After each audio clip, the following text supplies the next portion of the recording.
Okay, so setting up the Kingdom Hearts 2 Archipelago on Linux was a pretty annoying process, but I found a way for it to be pretty simple, so I'm just gonna demonstrate it here, and hopefully no issues arise for anyone who's gonna be setting it up with this video. So first thing is to download these two right here, the OpenKH Mods Manager and the .NET 8 Desktop Runtime.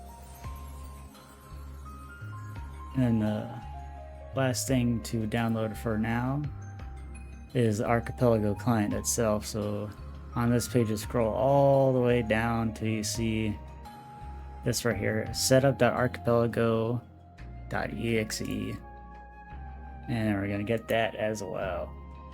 Now, before we do anything else, if you just installed the game, make sure you run it at least once. That way it generates this compatibility folder right here. You'll know when it's done actually setting up this folder when the game actually launches. It'll take a few minutes. And now we are done with this first step. I'm just gonna go ahead and roll F4 out of this. Alright, next we're gonna go ahead and add these programs as non-Steam games. Let's go ahead and add the setup, the desktop runtime, and real quick, go ahead and extract this to a folder. And then inside here, we are going to scroll down till we find openkh.tools.modsmanager.exe, and then add that. And with all these three, I'm going to put this in the description, but oh yeah, before I continue, this right here, where it says Uberbot, this would just be like your PC's username. This command right here is very important to add as a launch option. So before we open anything, we're going to right click it, go to properties, and then set the launch options. And while we're in this properties menu, we're going to go to the compatibility tab and force the use of a specific Steam Play compatibility tool. And then if you don't have the KH2 Proton, I'd recommend just using Proton 9.0-4. But since I have this, I'm going to be using the KH2 Proton. And we are going to do that for every single one of these.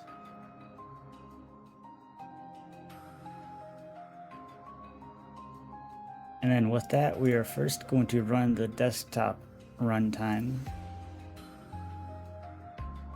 And install. And close. Next, we're going to open up openkh.tools.modsmanager.exe. Now, I'm assuming whoever's watching this is using the PC release and the Steam version as well. I'd recommend this version if you're following the video, because I haven't messed with the Epic Games Store, because who cares about Epic Games? Then after you select these options right here, click on Detect Installations, and it'll find it right there. Go ahead and click on Next, and you'll see Install Panacea. Go ahead and click Install. And for this next page, the Lua backend, go ahead and select KH2 right here, then install and configure Lua backend. And click Next. We don't care about this part right here. Click Next. Now, here, go ahead and click KH2 again, and then click Extract Game Data.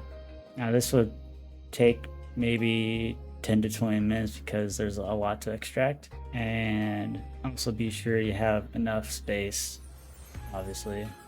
Then after you're done extracting and you click Next, you can go ahead and click Finish, and it'll open up this window right here.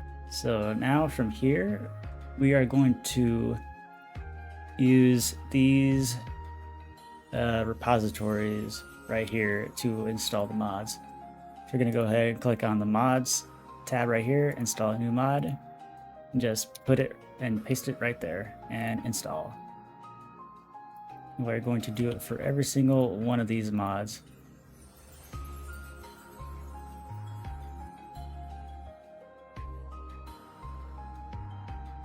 So the next thing we're going to do is going to this Kingdom Hearts 2 Options Archipelago page.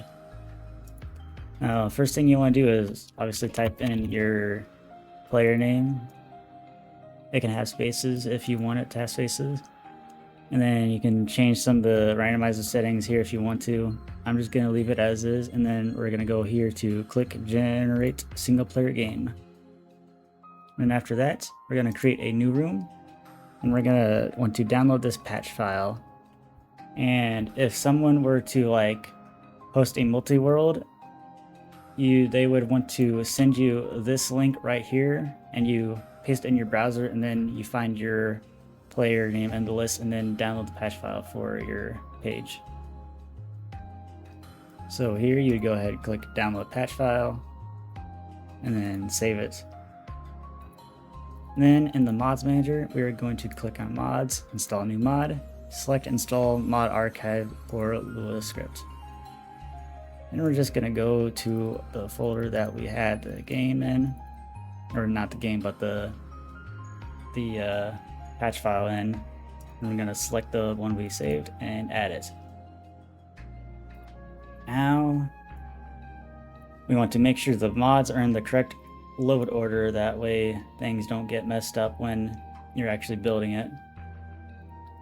So with the seed on top, we're gonna go ahead and put BearSkip all the way at the bottom, and want the companion second to the top. And that looks good. So now we're just gonna click on these checkboxes, make sure they're all enabled. Go up here, click on mod loader, click build only. We do not want to do build and run because it does not run correctly when you're on Linux doing it this way. So when that is taken care of, we're going to close that, and we're going to go to setup.archipelago.exe, open this up, accept, next, and I don't really care about the desktop shortcut.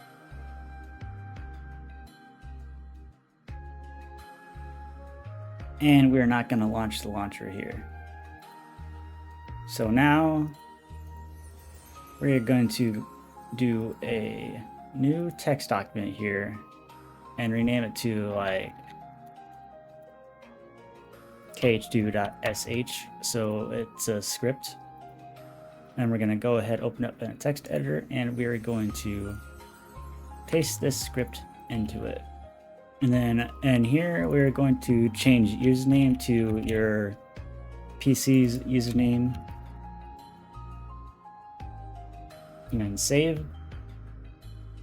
And then now finally, we are going to right click on Kingdom Hearts, go to properties, and then paste this into the launch options box.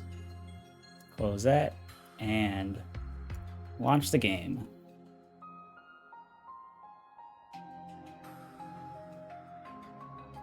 Now we want to wait for it to load into the actual game selection here. And then when we get the option, we want to select Kingdom Hearts 2 right there. Now it's going to go ahead and open up the actual game itself here. Then once we see this next screen right here, go ahead and Alt-Tab. Go into the folder we have our script saved. Right click an empty space, open in terminal.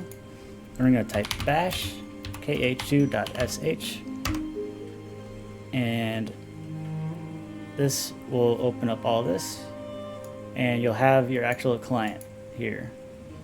Now the final thing to do is, you see this command right here, you just want to get the port number right there at the end, then paste it into here and connect. And when you see enter slot name, you just type in the name that is yours right here, make sure it's exact. It's also going to be case sensitive. Then hit enter. And you should see you're now auto checking Steam. And to test, we're just going to go into the game.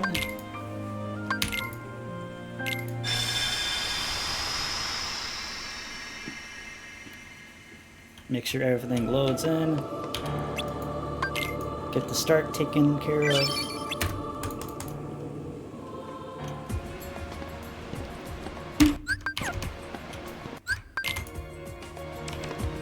And when you open these chests, it should just be random items inside. Yeah. Yep. There we go.